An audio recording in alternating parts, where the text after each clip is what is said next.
Hi, this is Denny, and I'm doing my extra credit for the Choices and Eureka assignment. I chose 3 careers, and this is career number 1 that I'm interested in. It's marketing for event planners, and the description is just how it sounds. You plan events, parties, meetings, sporting events, and everything else. The favorite class that I ever have taken at our school was Con 337, which is event planning. And I planned a swimsuit fashion show at Panama Joe's on 2nd Street that had the fashion show, a live DJ, and live art. And it gave me a lot of confidence being able to pull that off, and it was a really great event. We set records for the number of people that attended Panama Joe's in one night, and the most money spent at the bar. And then the best thing of it all was it went for charity, and the charity was Crutching for a Cause, who makes custom crutches for injured action sport athletes and wounded veterans. So there's what I learned doing this survey and just in general is you have to have you have to be super flexible, and you have to be on top of your game, and you need to be able to kind of be on the entrepreneurial side and the marketing as well.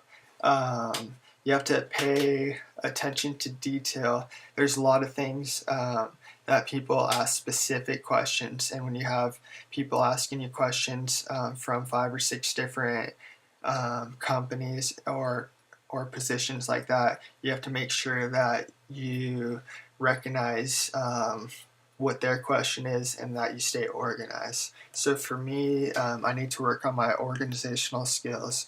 The best part with my event planning is I had a group, so I was more of the ideas / contacting companies and making things happen, and I was lucky enough to have a group that would keep really good organized notes. And what are the career and average annual for this? Well, it looks like you make $22 an hour, and on average $47,000 a year. And to me, that doesn't seem like very much, but that's just on average.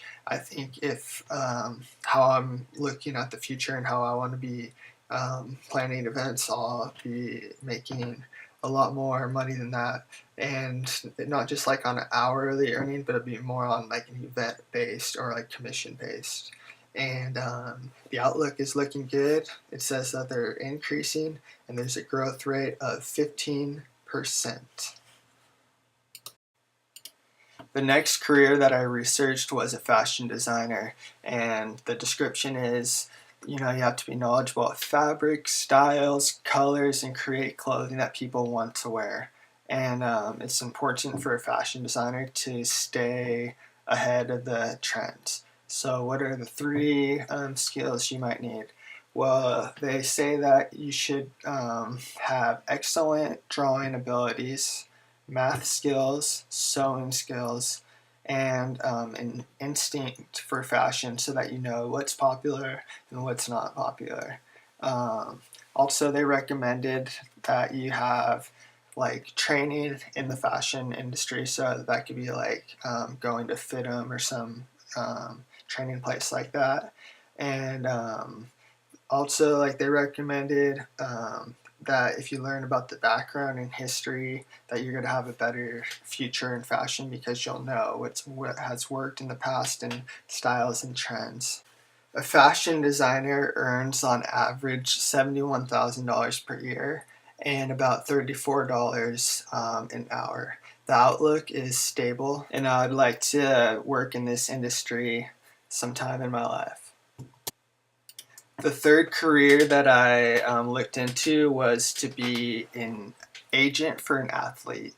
And basically, what they recommended is you need to have like legal skills, be able to negotiate contracts, And a description of this would be like signing agents, making deals, traveling to meet the agents, preparing, and you need to devote yourself completely to the job.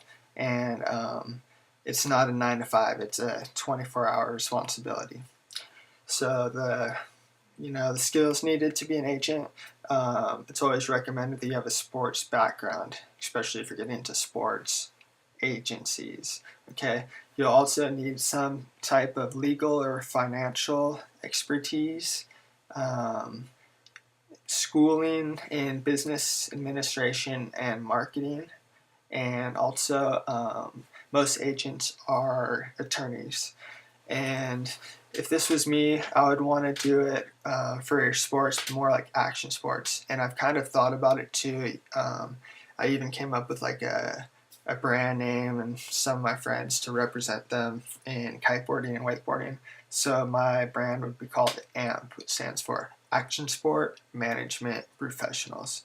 And what I would want to do is just like to start out is be like the middleman with the sending emails from sponsors to riders, not trying to make any money, but some people that they just mess up like their spelling or don't create an email like in the proper way. So when a company receives it, they kind of just like disregard it when all they needed was just like someone else to revise it. So that's they could not come up with any kind of salary. It just depends so much. If your clients make 6 figures, 7 figures, what kind of percents do you make? Some agents make up to 10%.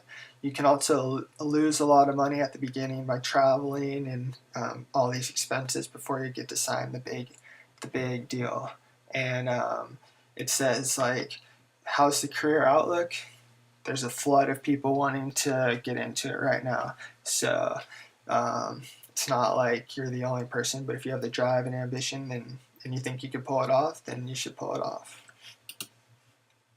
Now moving on to the second part of this assignment, which was the Eureka dashboard test. And so I did the color test because I thought that was the most interesting for me. And the results were my color was orange, and that's because this is what they explain. Your strength is skillfulness, you're spontaneous, courageous, natural performer, you prefer hands-on approach to learning, problem solving, enjoy competition, and must have fun and variety of work. That is like exactly me. It's crazy how that it worked out. Like honestly, if I copied and pasted that, I could probably put that on my resume. And what's even more of like a coincidence or something, my favorite color is orange too. Anyways, so yeah, that was really cool. Now, number 2, find your main occupation and answer the following questions. So my main occupation that I would like to be is a fashion designer. And so what kind of characteristics do you need? You need to be with the trends. You can either have like face-to-face contacts with the customer, or you can be designing yourself like in your studio or on your computer. There's different ways of doing it. But the kind of people that need to be fashion designers and their characteristics are they need to have creativity, skillful, and just outside the box. And what kind of work environment? You could be in a manufacturing shop, you could be in a boutique, you could like sketching just like while you're working, or like when we went to the mart, into there could be like a wholesale / like buying center. And so the vibe gets set however the company gets set, so it could be peaceful, and it'll usually go along with what the brand is about.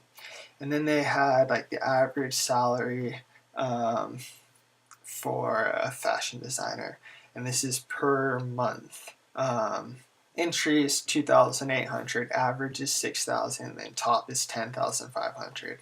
And I think this has a lot to do with just there's really no way to put like numbers down exactly what a fashion designers make, because you don't really sign up for a job like, yes, okay, I'm going to be a fashion designer. You get in somehow, you do what you love to do, you might have to work your way up.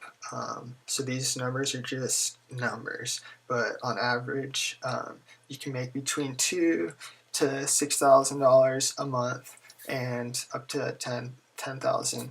And hopefully if you're super talented, these numbers will be greatly increased. And this wraps up my conclusion for the 2 career assessment assignments. And thank you for listening.